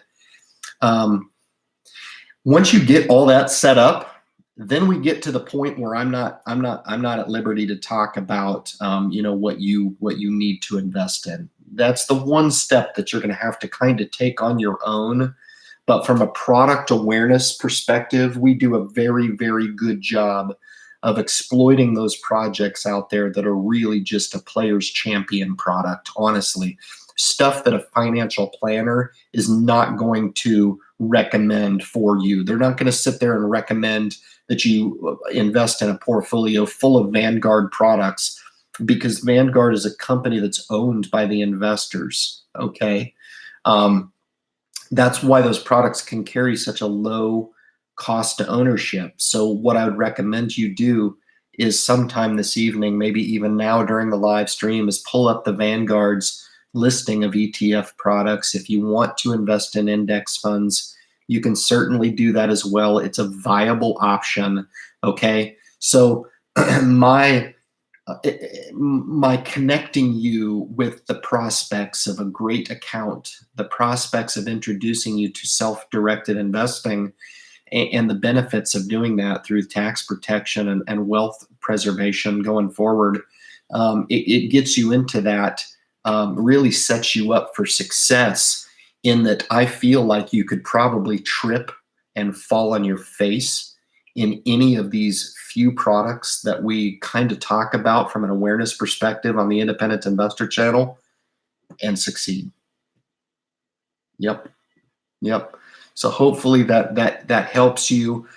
Certainly go back if you're really serious about investing. I can say certain things to get you fired up, and you should be. And you talk about VTI, VYM. Those are some of the product awareness pieces that I talk about. Go look at what those are invested in, and the low cost to entry, the expense ratio that surrounds VYM. VTI is 0.03. It just very, very competitive. As a matter of fact, it's actually not fair to say that that's competitive, because they beat about 90% of the industry out there for similar products. So just be kind of aware that we're talking about the cream of the crop here when we're talking about Vanguard. And I don't necessarily put all the emphasis on the product, okay? That's why I led off with the account itself, because I've seen so many people start the Roth IRA, think they're doing the right thing, and then attach it to a managed situation. You guys want to know somebody who's been guilty of that? This guy, okay? I did it not once, not twice, but thrice. So if you can just avoid that misstep, you're better off than I was, okay? Getting that designation correct over the account. And if you think I'm crazy, call some of the major brokerage houses and have them walk you through what a self-directed account is. This is not something that you're going to see a television commercial on TV for. It takes guys like me to come onto YouTube and share this information with people who will never, ever come across this information. And therein lies the root of the channel itself. Right? It says, great information. Thank you. You are welcome. That's why we do what we do. Thank you very much. Let me try to, the champions, just like the Raptors. Good grief, man. That's coming from the Dallas Cowboy, gun blazer, blazing it all icon. It's one of my least favorite teams, man. I'm a Pittsburgh Steelers fan, so not really a big fan of Dallas, man. I'm sure you're a devout fan, man, for sure. But anyway, well, you still have to pay taxes on the interest, and careful doing 800 monthly. Yes, okay. So Brent's helping me, always does answer some questions from the community. I just can't keep up with all of them. Michael Hayes, what's your view on preferred shares? I don't really have a view on that. Be quite honest with you. I'm sorry. I don't really have a view, Michael Hayes. If somebody wants to help on that and offer preferred shares, I don't even know how to answer that, to be honest with you. Aloha state of mind. FI, my wife has a route. Okay, so you guys are working that thread there. That's awesome. Let me cruise up and see if I can't be productive with this last half hour. This is the quickest 2 hours of my week for sure. I should have started to extend this to 4 hours, and I know some of you guys are probably like, no, I can't listen to you for 4 hours, man. You're crazy. But I could do it. I'm crazy like that. Eliminate as many fees as you can. Jeff Koski's chiming in here in the group. I love it. Helio Corpion, just what would be considered small position? 10 to 25 shares. That is an awesome question. When I started investing, there's a way to look at a share like AT&T, and this is the way I'm trained now to look at it. But it's interesting because you're taking me back to where to when I started looking at a company like a Pfizer. 10 shares would be $400. I cut it in half. 20 shares is going to be $200. So that kind of gives me an idea of what type of position I might want to take and subject, let's say, that 20 share position in Pfizer and make the 4% dividend. It gives me an idea, and it just gives me a relative idea. If I'm working with 2,500 and I say, look, I want to have 2 or 3 shares, or excuse me, 2 or 3 single stock in the account, but I'd like a nice $1,500 base in there. That leaves $1,000 to say, okay, $200 at 20 shares of Pfizer. Now we're off and running. Now we're talking it. Now maybe I want to beef that up a little bit and do 400 in Pfizer. You know, that's a nice 40 share position, you know. Actually, excuse me, I'm off on that. $40 right now for Pfizer, 10 shares it will be $400. So split that in half and you're talking 5 shares. Okay, I'm sorry, I went the other way on my decimal point with my math. I do apologize, but that's actually how I think about my shares. I always kind of work around a 10 share position. So AT&T at around $32, 320. $320 will buy you 10 shares. Cut that in half. You're talking $160 for 5 shares. And don't think that you have to buy everything at the same time. When you're going from 0 to something, I put a lot of value in that $160 share position in AT&T. You know, that's a nice little chunk. Even if you wanted to buy Verizon, okay, for example, $57 a share, $570 will buy you 10 shares of the stock. Cut that in half, and you're talking, you know, $2,800, $280 for 5 shares. Okay, so that's the very, very simple exercise that I go through when I'm looking at a stock and saying, well, $100 a share, like a Johnson & Johnson trading at 137. 10 shares is going to run you $1,370. Split it in half. 5 shares are going to be half that amount. Okay, so that kind of give you an idea. And don't think for a second, that's why we talk about these brokers that can offer you access to these good companies, whether it be a Johnson & Johnson or a Pfizer or an Apple computers, okay? Stocks that we all know exist that are out there.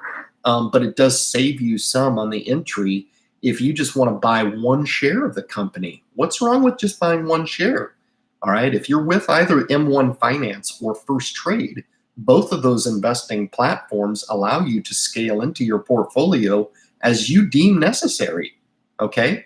So in M1 Finance, it's arranged a little bit different to where you could say, look, I want 2% or 1% of my portfolio to go to Pfizer, and I want 2% to go to J&J, and I want, 1% to go to JP Morgan, and I want, 25% to go to VTI, and I want the rest of it to go to B&D or whatever, okay? You've got 100% of your pie to work with.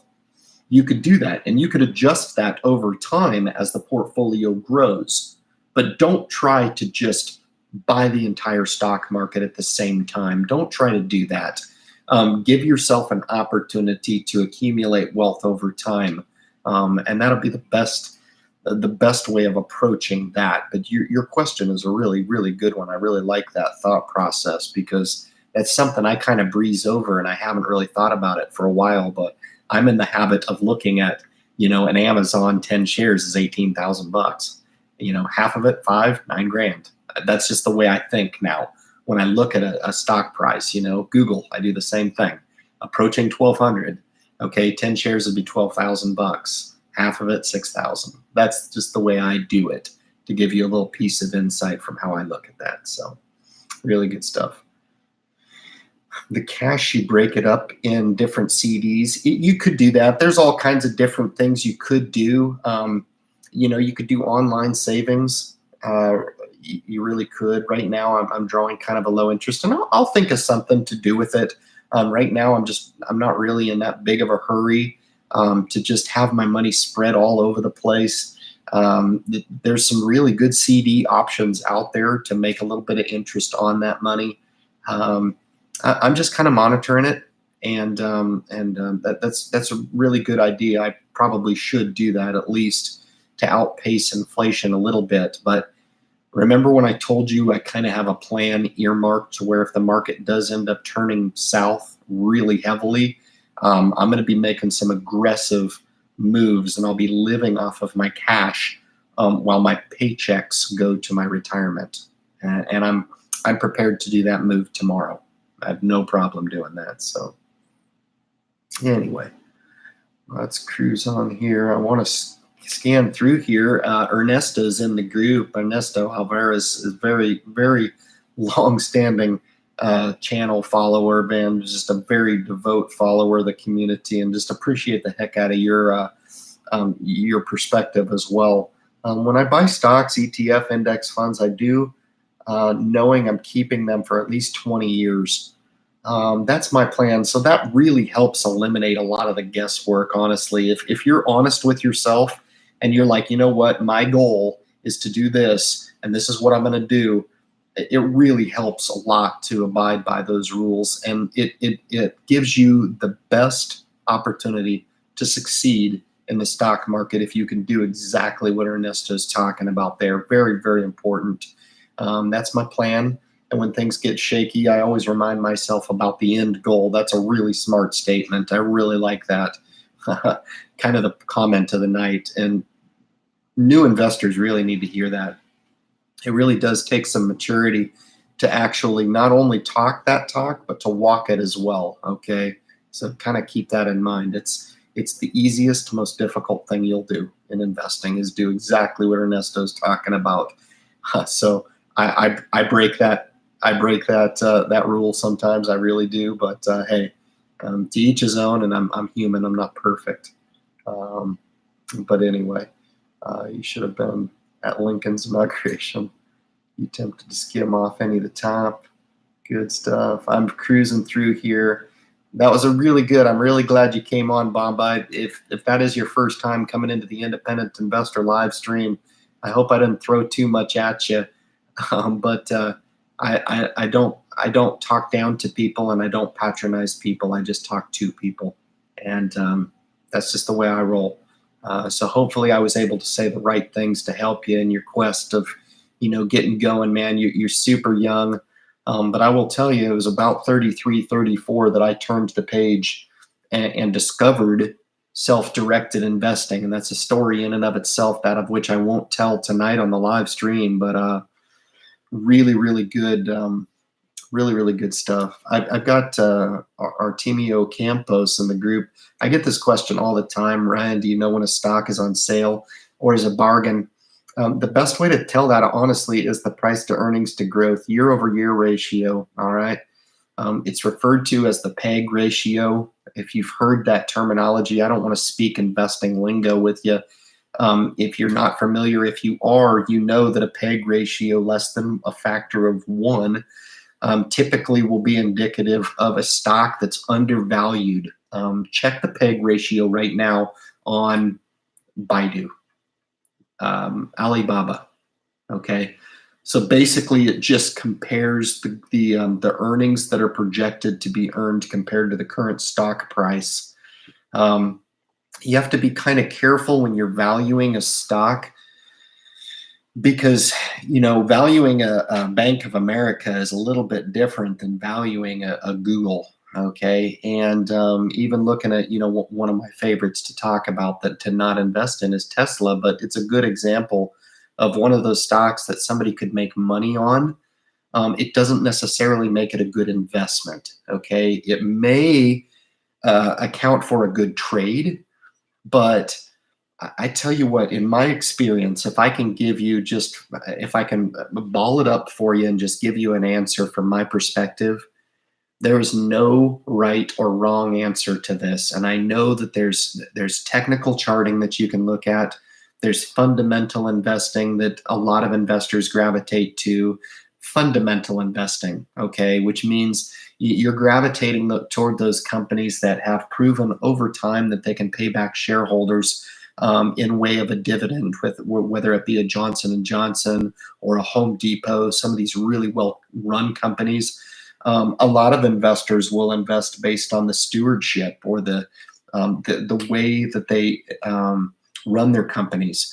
I would encourage you to get on. I've recommended the New York Stock Exchange many times. It's open to anybody. It's free of charge. It's not a membership website. You can go on there.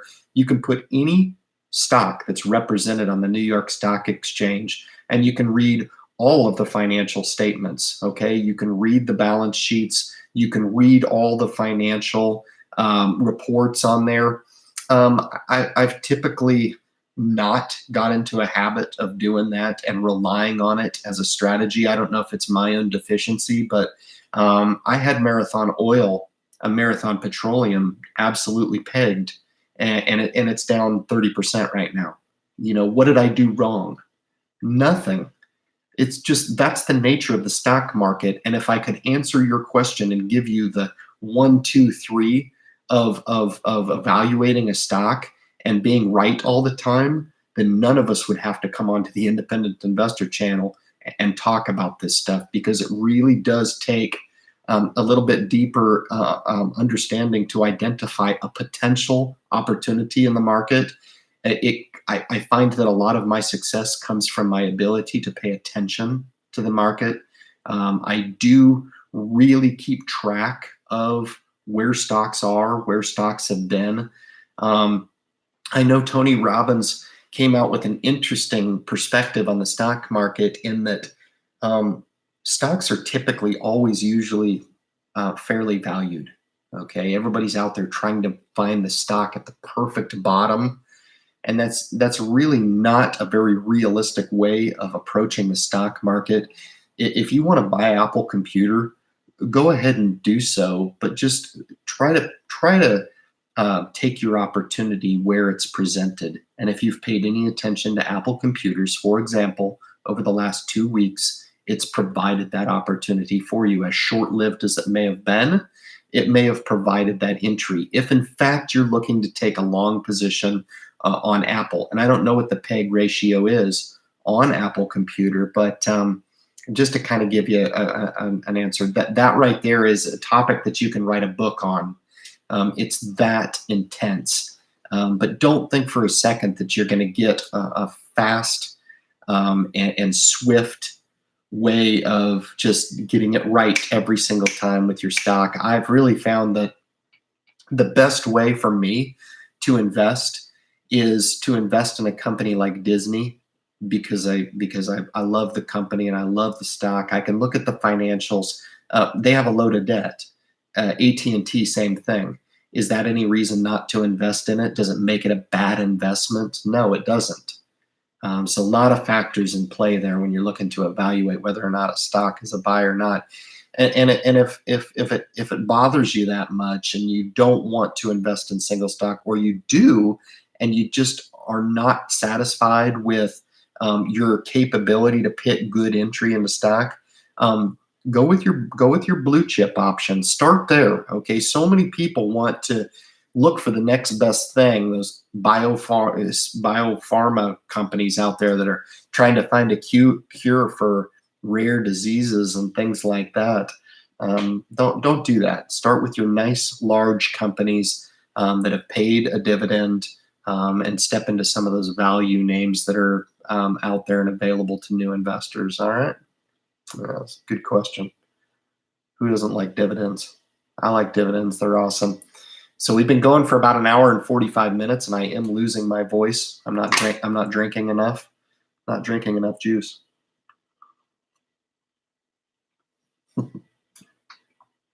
All right. Let me cruise up here and make sure that I'm not missing some of these. I know I missed some of you guys, and if I did miss some of your questions, I do apologize. I had a pretty robust group come in here tonight. I want to thank you again. Larry Mass is throwing out some stock picks for the group. Procter & Gamble, McDonald's, Pepsi, Visa, all are on fire. Yeah, I own all of them. So really good stuff. It's really just been an outstanding week in the stock market. Take it in stride. Don't get over your skis. But I was told not to put bonds in my Roth. What do you say to that? Yeah, I guess I would entertain the rationale behind that. I used to think along those same lines, but the older that I get, the more I like to have that bond exposure in the portfolio, and having those tax protected earnings in there. But I will say that the majority of my bond holdings are not within my Roth. Okay, the majority of my Roth, I've got 10%, 90% is in equities. Okay, so that's the mix, 90-10. And so still an aggressive profile, but I do have intermediate bond ETF in mine, and then a total market bond ETF in my wife's portfolio, just to give you an idea. So if you guys have kicked into the live stream and you haven't had an opportunity to take your crack at the thumbs up, please do so. Help us support the mission that we're putting through. I didn't even get to my topics. I'll probably make some YouTube videos tomorrow for you guys. Thanks again. You guys have noticed I've been working pretty hard on the upload schedule to kind of hit some of those strategic topics that I want to talk about. Hopefully we're hitting the mark. I know we are, but hopefully the message is resonating. The views are really going up. People are really starting to make their way into the channel.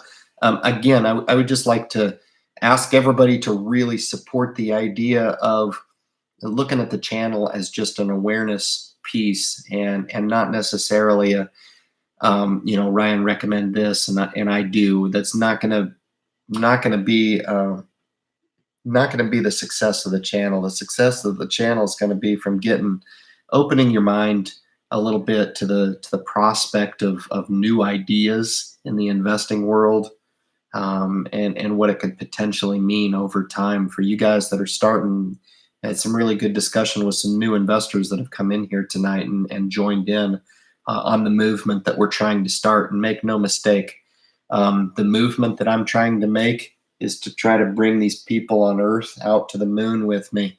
And it's a pretty lofty project, but I'm willing to go to the nth degree to really help bridge the gap between what people think they know or what they don't know and what they need to know. Very, very important to me in my mission. And as long as I'm putting my best effort out there for folks, I can live with that. I really can, because this is something that I feel like a lot of people need to know and that they don't know. So thank you to everyone who's helped bring the mission home for a lot of people. So it would be great if you could do a segment where we tell you our holdings and you let us know if we are diversified enough.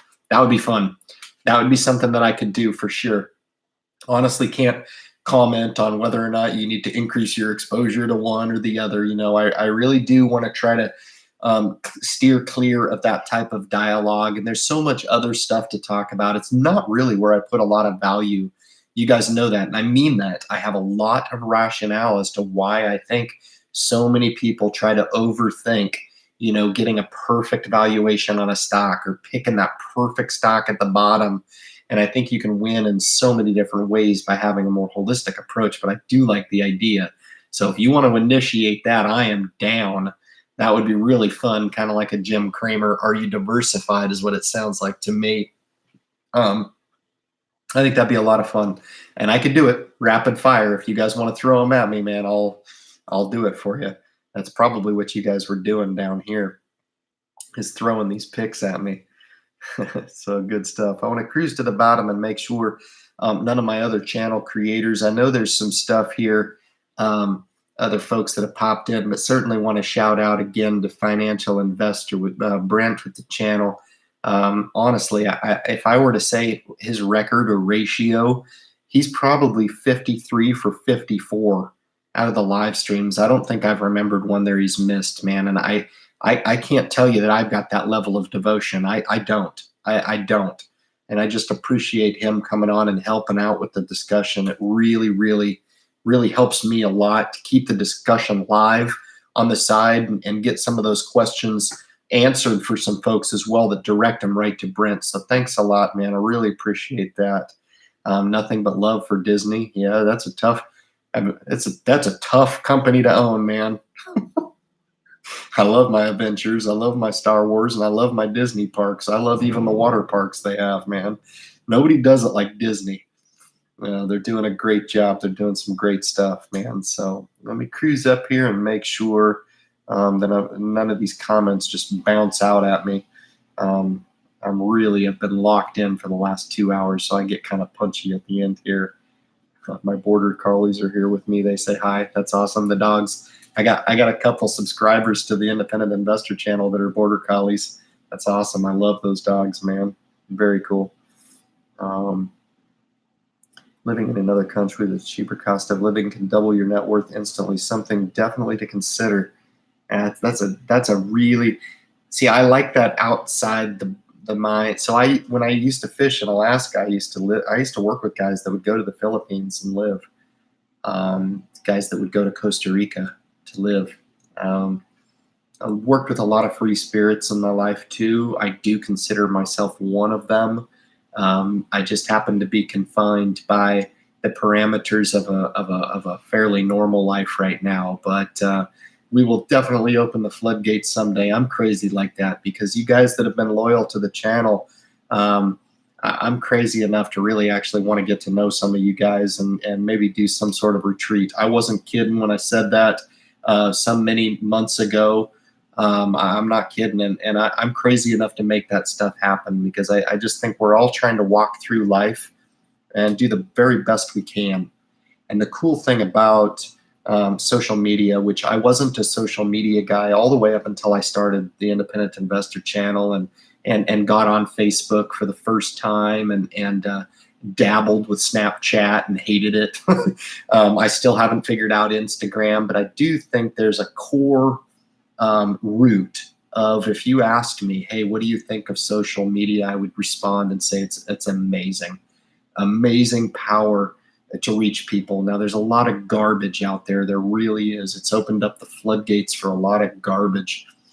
But I think from my perspective and what it means for me and my small community, which is you guys, I really try to put the emphasis on you guys. And this topic is very powerful. It really is. And it's multifaceted in that a lot of people can take little parts of it and maybe improve upon your lives. And that's what we're looking to do. I really think that's important. And hopefully we're doing that. I know some people come on and they don't resonate with the message, and that's totally fine too. I just wish everybody the best out there in life. I really do. I wish I would have heard this information earlier on in my life, and I know there's people out there that do appreciate it. That's for sure. I can't wait till I have no house payment. I can retire and live off my dividends without having to touch the principal. That's the very scenario that got me turned on to investing in the first place. And we'll see what happens. I'm kind of prepared to set up some generational wealth. I think I'm kind of a selfless fella. I do see myself retiring someday. I'm happy now. I will be happy when I retire. And, life is good. It's a beautiful thing. And, we'll see what happens. That's how strong that's. So anyway, Greg almost moved to Japan to teach English. Was dating a girl that lived in Chiba. Nice. That's good stuff, man. Listen, guys, I'm going to wrap it up now. Thanks so much for supporting the live stream tonight. I'm glad I was able to actually make it on. It looks like I was able to actually fit this live stream into my schedule. I just want to thank everybody, and this will not get old for me. I do apologize, but I have to say thank you to everyone who makes this a success. For the new folks that have made their way into the live stream, I want to give a special shout out to you guys. Hopefully it's been impactful for you. I don't think 2 hours is too much for me to give to impact somebody's life in the way that I think we have. And if we've empowered one investor at a time, that is in line with the very, very first video that I ever put on the Independent Investor channel through YouTube. And that right there is the very success that the channel is embedded in, guys. With that, I will leave it. Have a great, great weekend. We will be on schedule to do a live stream next Friday as well. So make sure you tune in, share the message, certainly with your guys out there that may need some baseline financial information along the lines of setting up this framework. I think that spiel that I gave really helps, and hearing it from me in a different perspective, I'm always willing to do that. So bring the folks on the channel, recommend it, and that way we can help grow the community the way that I want it grown, and that's through referral. Okay, it's the only way to do it. That's the only way we build long-standing relationships on the channel. With that, guys, I will sign out. Have a great weekend, and I'll catch you next Friday.